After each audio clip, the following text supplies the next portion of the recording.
میرے بھائیوں اور دوستو، اللہ تعالیٰ نے انسان کو جسم اور روح ان دو چیزوں کے مرکب سے پیدا فرمایا ہے۔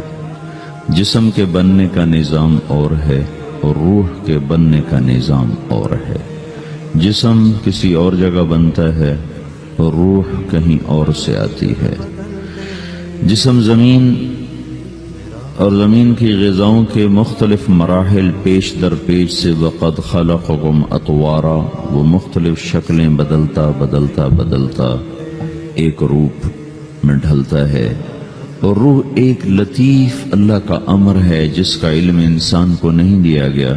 یسألونک عن الروح قل الروح من امر ربی وما اوتیتم من العلم الا قلیلا، کہ روح ایک اللہ کا امر ہے جس کے بارے میں تمہارے پاس کوئی علم نہیں ہے، لہذا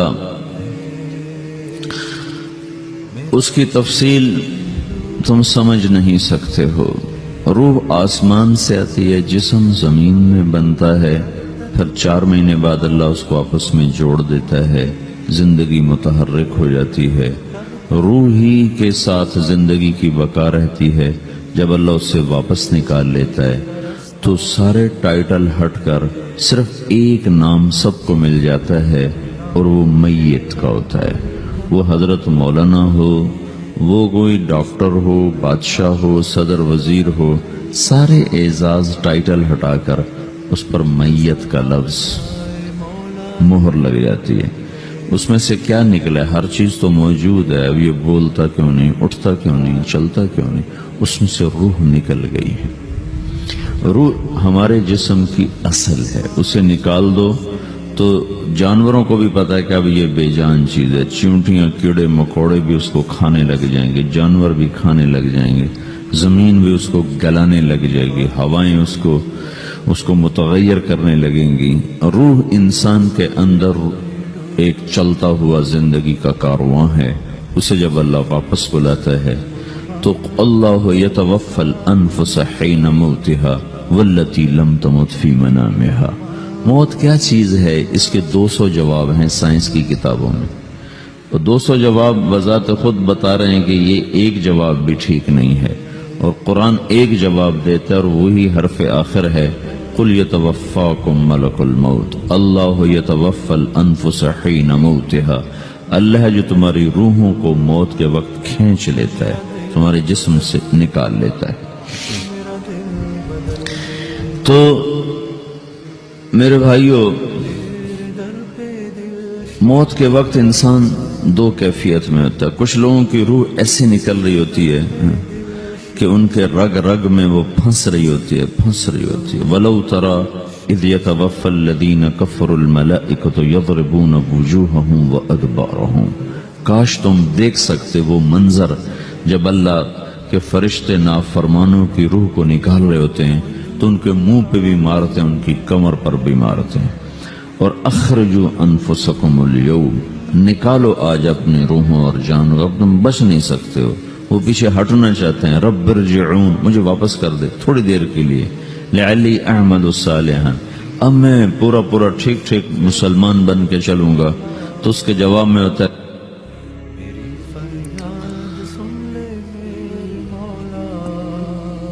اور حدیث پاک میں آتا ہے کہ ملک الموت اترتا ہے، اس کے ساتھ 4 فرشتے ہوتے ہیں۔ وہ 4 فرشتے آتے اس کی پٹائی شروع کر دیتے ہیں۔ ابھی پرسوں یہ حدیث میں نے پڑھی ابن ماجہ میں کہ ملک الموت کہتا ہے ایتھا النفس الخبیثہ کانت فی الجسد الخبیث، اے خبیث روح جو خبیث جسم میں تھی، اخرج، باہر آؤ۔ اب وہ واپس تو ہو نہیں سکتا، اپنے آپ کو روک تو سکتا نہیں، تو وہ حیران پریشان خوف زدہ، تو اس کے جواب میں اس کو ملک الموت کہتا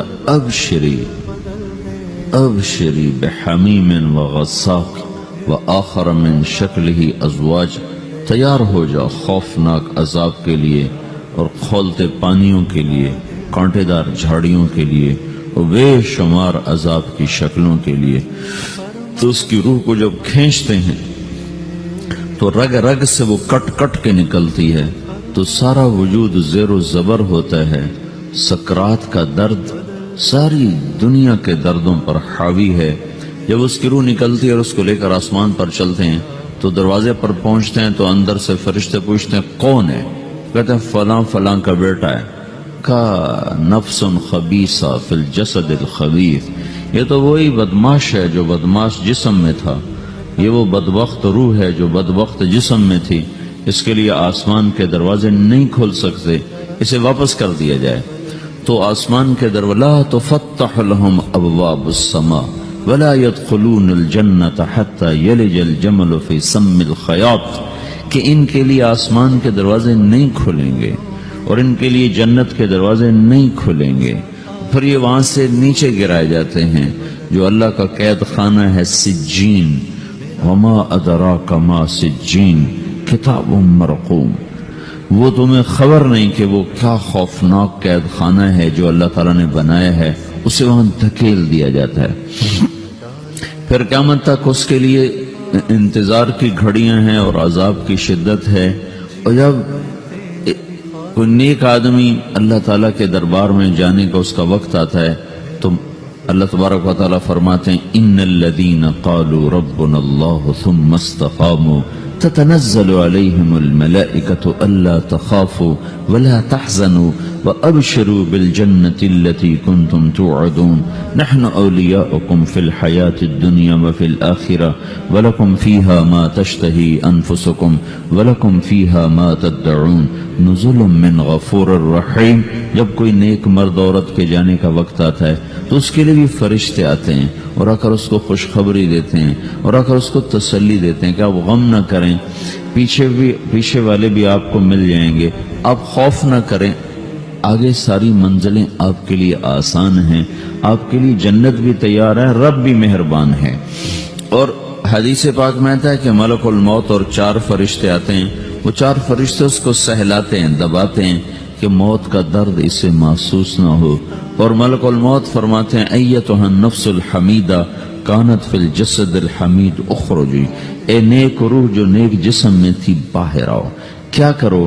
وَأَبْشِرِي بِرَوْحٍ وَرَيْحَانٍ وَرَبٍّ رَاضٍ عَنْكِ غَيْرِ غَضْبَانٍ، آپ کو بشارت ہو آپ کے لیے جنت تیار ہو چکی ہے اور وہاں کی ساری نعمتیں آپ کے لیے میسر ہو چکی ہیں اور اللہ آپ پہ راضی ہو چکا ہے اور اللہ آپ پہ خوش ہو چکا ہے۔ اس پر اس کی روح کو نکالا جاتا ہے، پھر سارے فرشتے اس کو استقبال کے ساتھ جب آسمان پر لے جاتے ہیں تو اندر سے پوچھتے ہیں کون ہے؟ کہ فلاں فلاں کا بیٹا، فلاں فلاں کی بیٹی۔ کہتے ہیں نفس حمیدہ فی جسد حمید، یہ تو نیک روح تھی جو نیک جسم میں تھی، مرحبا بہی، اس کو ہم سب استقبال کس کا کرتے ہیں، اور ایک دم آسمان کے دروازے کھلتے ہیں، پھر وہ پہلا، دوسرا، تیسرا، چوتھا سارے آسمان پار کرتا ہوا اللہ پاک کے عرش کے نیچے کے جا کر، مرد ہے یا عورت، وہاں جا کر سجدے میں سر رکھتا ہے اور اللہ تعالیٰ فرماتے ہیں ہاں اس نے ہمیں خوش کیا، ہم اسے خوش کریں گے، اور اس کو عافیت کے ساتھ وہاں آسمان میں، پہلے آسمان سے لے کر اللہ کے عرش تک یہ سب ویٹنگ روم بنے ہوئے جہاں اللہ اپنے اپنے درجات کے مطابق جنت والوں کو ٹھہراتا ہے، اور وہ انتظار گاہ ہے اور وقت ختم ہو جاتا ہے، لہذا انتظار کی جو تکلیف ہے وہ بھی ختم ہو جاتی ہے۔ وقت ختم تو انتظار کا احساس ختم اور ٹائم کے گزرنے کا احساس ختم۔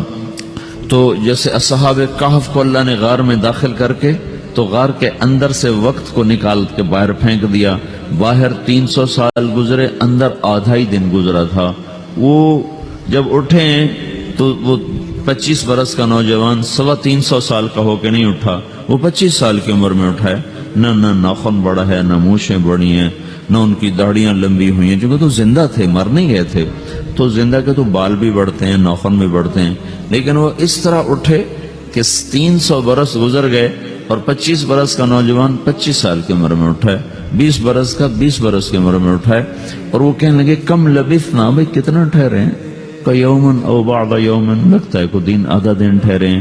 وہ صحیح کہہ رہے تھے، باہر اللہ تعالیٰ نے وقت کی گھڑی کو چلائے رکھا اور اندر غار میں اس کو سوئچ آف کر دیا، نکال دیا، یہاں وقت کو داخل نہیں ہونے دیا، تو وقت کے گزرنے سے جو بھی اثرات مرتب ہوتے ہیں وہ ان پر مرتب نہیں ہوئے، تو وہ آدھے ہی دن کے بعد اٹھے ہیں، باہر 300 سال، اندر آدھا دن. یہی کچھ اللہ تبارک و تعالی برزخ میں کر دیتا ہے، وقت کو ختم کر دیتا ہے، گزرنے کا احساس نہیں ہوتا ہے. تو اس طرح میرے عزیزو، یہ دو موتیں ہر انسان دیکھتا ہے. جب وہ جنت کے فرشتوں کا استقبال دیکھتا ہے یا جہنم کے فرشتوں کی مار اور پٹائی کو سہتا ہے. رابعہ بصری رحمت اللہ علیہ کا انتقال ہونے لگا تو انہوں نے رات کو فوت ہوئی تو انہوں نے اپنی خادمہ کو بولا کہ فرمایا کہ کسی کو بتانا نہیں، جب میں مر جاؤں تو پڑوس میں 2-4 کو بلا کر نا میرا جنازہ پڑھوا دینا، اور جس کرتے میں تہجد پڑھتی تھی وہی میرا کفن بنا دینا، اور صبح بے شک لوگوں کو بتا دینا، میرے مرنے کے بعد میری میت کو رکھنا نہیں، فوراً دبا دینا. جب ان کا انتقال ہوا تو انہوں نے پڑوس کے 2-4-10-20 آدمی بلائے اور ان کو تدفین تجہیز سب کچھ ہو گئی. صبح شور مچا کہ وہ رابعہ بصری کا انتقال ہو گیا. تو اگلے دن وہ خواب میں اس خادمہ کو ملی اور کہا بیٹی تیری بڑی مہربانی، تو نے میری وصیت کے مطابق عمل کیا. اس نے دیکھا کہ انہوں نے ایک خوبصورت سبز لباس پہنا ہوا ہے. تو وہ فرمانے لگی، انہوں نے سوال کیا کہ آپ کے ساتھ قبر میں کیا ہوا؟ تو وہ کہنے لگی کہ میرے پاس منکر نکیر آئے تھے اور مجھ سے کہنے لگے من رب کی، تیرا رب کون ہے؟ تو میں نے کہا سبحان اللہ، 40 برس جس کو میں نہ بھولا سکی اس کو 4 ہاتھ زمین میں آ کے میں بھول جاؤں گی. ان کا 42 برس کی عمر میں انتقال ہوا تھا. تو وہ کہنے لگے سبحان اللہ، جس کو میں 40 برس نہ بھولا سکی میں اسے 4 ہاتھ زمین کے اندر آ کے بھول جاؤں گی. تو منکر نکیر کہنے لگے اس کا کیا حساب لینا؟ پھر انہوں نے پوچھا کہ وہ آپ کا وہ کرتا کہاں گیا تہجد والا جس میں آپ کو کفن دیا تھا؟ کہا وہ اللہ نے مجھ سے لے لیا ہے اور میرے اعمال کے خزانے میں رکھ دیا ہے. قیامت کے دن میرا وہ کرتا بھی میرے ترازو میں تولا جائے گا اور مجھے یہ لباس پہنایا ہے جو جنت کا لباس ہے. یہ بھی ایک موت ہے. اس طرح بھی لوگ مرتے ہیں. اور دوسری بھی ایک موت ہے، ہمارے علاقے کی بتا رہا ہوں، اپنے علاقے کی. ایک زمیندار مر گیا، اس کی قبر کھودی، ساری بچھوؤں سے بھری ہو، ایسے جیسے چیونٹیاں پھر رہی ہوتی. تو انہیں وہ بند کر کے دوسری کھودی، ساری بچھوؤں سے بھری ہوئی. پھر وہ بند کر کے تیسری کھودی، ساری بچھوؤں سے بھری ہوئی. قبرستان میں اتنے بچھو کہاں سے آ گئے؟ یہ زمین کے بچھو نہیں ہے، یہ آخرت کی بلائیں ہیں جس کے ساتھ اب اسے قیامت تک رہنا ہے اور گزارا کرنا ہے. تو یہ 2 طرح کی موتیں روزانہ لوگ مرتے ہیں، روزانہ لوگ مرتے ہیں. جب نماز کا وقت ہوتا ہے ملک الموت ساری دنیا کا چکر لگاتا ہے اور دیکھتا ہے کون پڑھ رہا ہے کون نہیں پڑھ رہا، کون پڑھ رہا ہے کون نہیں پڑھ رہا.